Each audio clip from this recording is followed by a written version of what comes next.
Good morning to you on this Wednesday. It is April the 29th today. Our devotion is entitled Form and Freedom.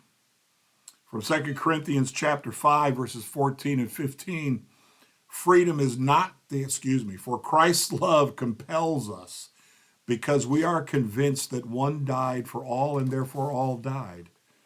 And he died for all that those who live should no longer live for themselves but for him who died for them and was raised again.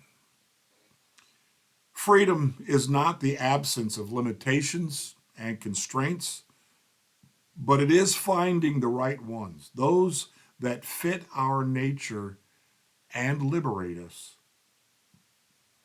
For a love relationship to be healthy, there must be a mutual loss of independence. It can't be just one way. At first sight, then, a relationship with God seems inherently dehumanizing. Surely it will have to be one way, God's way. God, the divine being, has all the power. I must adjust to God. There is no way that God could adjust to and serve me.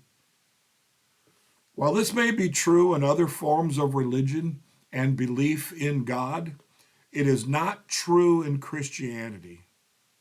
In the most radical way, God has adjusted to us in his incarnation and atonement.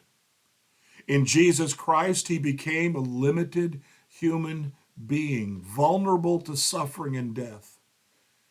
And on the cross, he submitted to our condition as sinners and died in our place to forgive us. In the most profound way, God has said to us in Christ, I will adjust to you. I will change for you. I'll serve you, though it means a sacrifice for me. If he has done this for us, we can and should say the same to God and others. And I assume he means if God has said, I will adjust to you, our response needs to be, I will try and adjust to you, so that we have a form, we have a set of rules. And I know a lot of people like to say about Christians, oh, they just go by a lot of do's and don'ts kind of thing. This isn't that. This is understanding who God is, how he's adjusted himself to us, and then how do we go about adjusting ourselves to him. Whenever I think about this, when I think about rules and regulations, and I think how constricting that can be, I always remember the day we hadn't had Buttons as a pet dog for very long at this point. But Sue and the girls had gone down to church. They were doing some work down there. I don't remember what it was, but I got a call saying they'd forgotten something and needed me to bring it down. So I put the leash on Buttons, and we got walking down Hudson Street here toward Floral. And I can't remember if one person or both the girls maybe met me. But just as I was getting to Floral Ave, Buttons decided she wanted freedom. And out from her leash, she backed her collar, she backed herself out and took off running. She loved to run.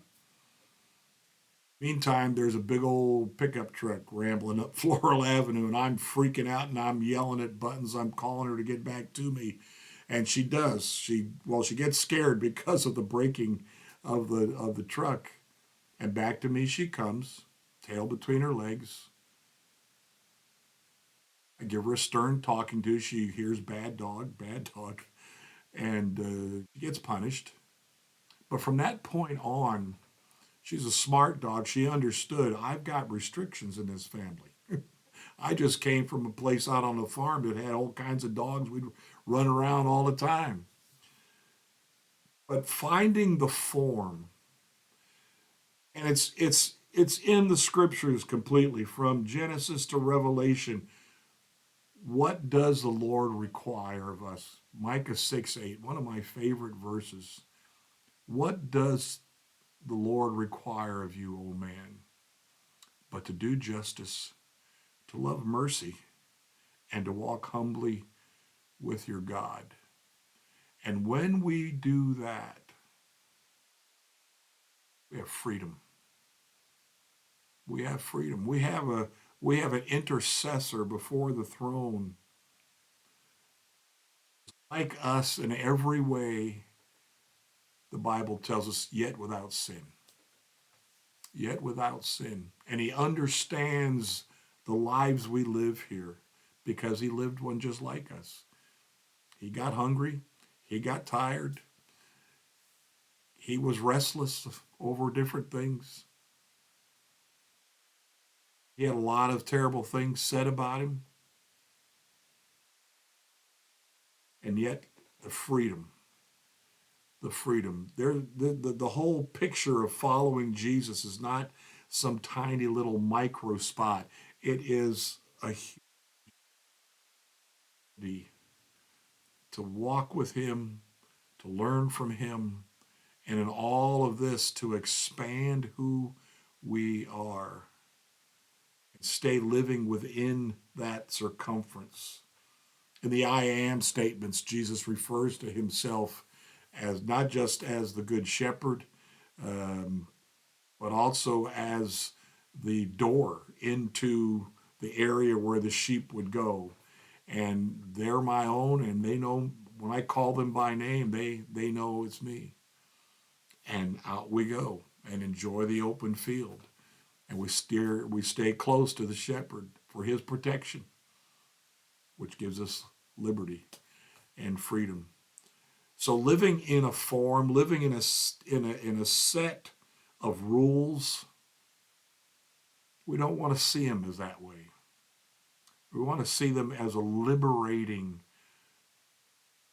list of things that we're allowed to do, a list of things that bring peace to us, a list of things that help us to live our lives as examples to others about the freedom we have in Christ. He whom the Son set free is free indeed, is free indeed.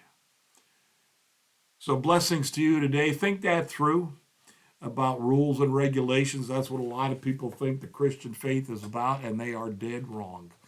We actually get more. When you're living in the world without Christ, you are restricted.